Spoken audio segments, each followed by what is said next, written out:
Hello प्यारे बच्चों, आज मैं आपको बिहार बोर्ड क्लास 9 इकोनॉमिक्स के सभी क्वेश्चन आंसर बिल्कुल आसान भाषा में पढ़ाऊंगी। तो चलिए शुरू करते हैं। तो आज हम पढ़ेंगे अध्याय 1 बिहार के एक गांव की कहानी। आज हम इसका क्वेश्चन आंसर करेंगे। हम शुरू करेंगे, रिक्त स्थानों की पूर्ति करें। तो इसमें हमारा है, श्रम को उत्पादन का सक्रिय साधन कहा जाता है। जो खाली जगह है उसमें सक्रिय डाल लिखेंगे। दूसरा है, शिक्षक के कार्य को मानसिक श्रम कहा जाता है। तीसरा है, मशीन एवं यंत्र अर्थव्यवस्था के भौतिक अथवा पूंजीगत साधन है। चौथा है, सभ्यता के विकास के साथ ही मनुष्य की आवश्यकताएं बहुत बढ़ गई हैं। पांचवा है, वस्तुओं और सेवाओं का उत्पादन विभिन्न साधनों के सहयोग से होता है। छठा है, उत्पादन के नई तकनीक की वजह से उत्पादन क्षमता में अपेक्षाकृत वृद्धि होती है। अब हमारा अगला सवाल है, सही कथन में सही का टिक तथा गलत कथन में क्रॉस करें। तो अर्थशास्त्र में उत्पादन का अर्थ उपयोगिता का सृजन करना, ये सही है, मैंने पहले से टिक किया हुआ है। किसान के कार्य को मानसिक श्रम कहा जाता है, यह गलत है। अर्थशास्त्र के प्रमुख तत्व प्राकृतिक साधन एवं भौतिक साधन है, सही है। ब्रिटेन की आर्थिक व्यवस्था विकसित है, ये भी सही है। भारतीय अर्थव्यवस्था एक मिश्रित अर्थव्यवस्था नहीं है, ये गलत है। अब हमारा अगला सवाल है, स्तंभ क के कथन का स्तंभ ख के कथन के साथ मिलान करें। तो भूमि का परिश्रमिक, ये स्तंभ क में लिखा हुआ है और ये स्तंभ ख में लिखा हुआ है। तो भूमि का परिश्रमिक लगान, श्रम का परिश्रमिक मजदूरी, पूंजी का परिश्रमिक ब्याज, व्यवस्थापक का परिश्रमिक वेतन और साहसी का परिश्रमिक लाभ। हमारा अगला क्वेश्चन है लघु उत्तरीय प्रश्न।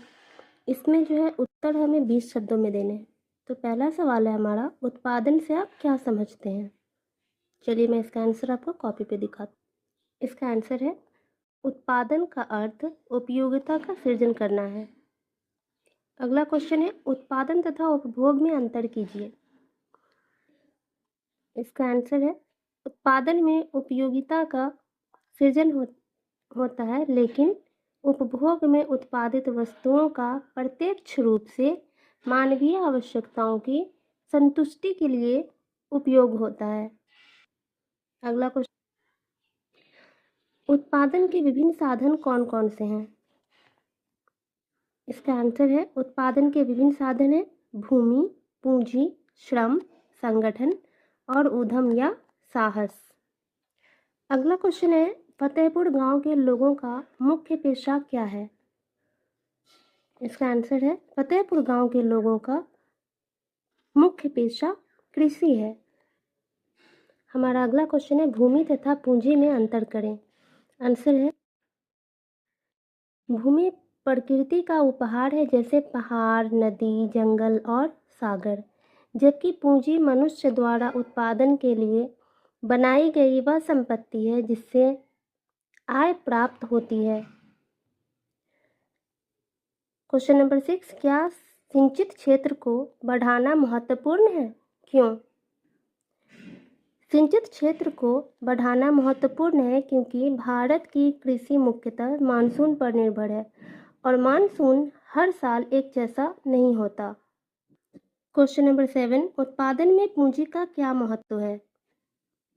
बिना पूंजी के किसी भी वस्तु या सेवाओं का उत्पादन संभव नहीं है, जैसे बीज के बिना फसल का उत्पादन संभव नहीं है। अब हमारा है दीर्घ उत्तरीय प्रश्न, जिसका उत्तर हमें 100 शब्दों में देना है। तो हमारा पहला क्वेश्चन है, उत्पादन की परिभाषा दीजिए। उत्पादन के कौन कौन से साधन हैं, व्याख्या करें। तो इसका आंसर है, अर्थशास्त्र में उपयोगिता का अर्थ उपयोगिता का सृजन करना है। जैसे जब एक बढ़ई लकड़ी से टेबल या कुर्सी बनाता है तब लकड़ी की उपयोगिता बढ़ जाती है, यही उत्पादन है। उत्पादन के साधन निम्नलिखित हैं। पहला, भूमि। प्रकृति से प्राप्त सभी चीज़ें जैसे नदी, सागर, हवा, धूप और खनिज आदि। दूसरा, श्रम मनुष्य द्वारा किया गया शारीरिक या मानसिक कार्य श्रम कहलाता है। तीसरा है पूंजी, आय प्राप्त करने वाली संपत्ति को पूंजी कहते हैं, जैसे बीज, मशीन, कच्चा माल आदि। चौथा है संगठन, उत्पादन के सभी साधनों को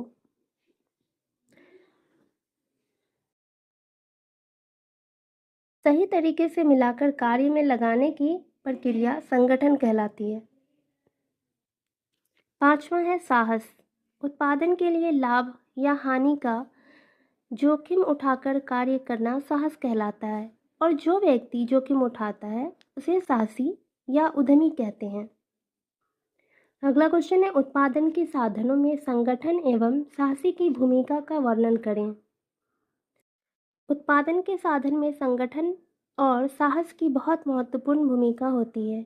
भूमि, श्रम तथा पूंजी होने पर भी यदि इन साधनों का सही ढंग से उपयोग न किया जाए तो उत्पादन संभव नहीं होता। संगठन की भूमिका, संगठनकर्ता भूमि, श्रम तथा पूंजी को एकत्रित करके उनका सही तरीके से उपयोग करता है। इससे उत्पादन का कार्य अच्छी तरह से होता है। इसलिए संगठन को उत्पादन का एक महत्वपूर्ण साधन माना जाता है।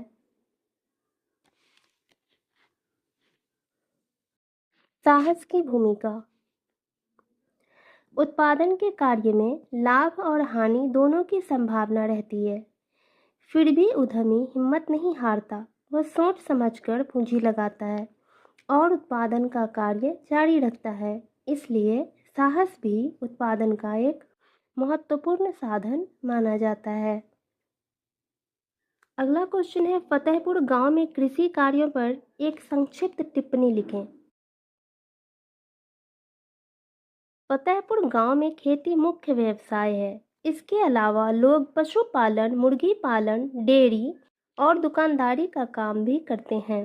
गांव के अधिकांश लोगों के पास अपनी जमीन है। बड़े किसान अपने खेतों में मजदूरों से खेती का काम करवाते हैं। खेतों की सिंचाई के लिए नलकूप का उपयोग किया जाता है। फतेहपुर गांव पटना शहर के पास है, इसलिए यहाँ के किसान खेती में आधुनिक मशीनों का भी इस्तेमाल करते हैं। इससे अच्छी फसल होती है। अपनी ज़रूरत से ज़्यादा अनाज होने पर किसान उसे बैलगाड़ी या ट्रैक्टर से बाजार में बेचने ले जाते हैं। अगला क्वेश्चन है हमारा, मझोले एवं बड़े किसान कृषि से कैसे पूंजी प्राप्त करते हैं, वे छोटे किसानों से कैसे भिन्न हैं। आंसर है, मंझोले और बड़े किसानों के पास ज़्यादा ज़मीन होती है, इसलिए वे अधिक फसल उगाते हैं। अपनी ज़रूरत पूरी करने के बाद वे बची हुई फसल को बाजार में बेच देते हैं, जिससे उन्हें अच्छी आय होती है। इसी आय से वे खेती के लिए पूंजी जुटाते हैं और नई मशीनें, अच्छे बीज, खाद तथा सिंचाई जैसी सुविधाओं का उपयोग करते हैं। छोटे किसान इनसे अलग होते हैं। इनके पास कम जमीन होती है, इसलिए उनकी फसल परिवार की ज़रूरतें पूरी करने में ही खर्च हो जाती हैं। उनके पास बचत नहीं होती, इसलिए खेती के लिए उन्हें बड़े किसानों या साहूकारों से उधार लेना पड़ता है।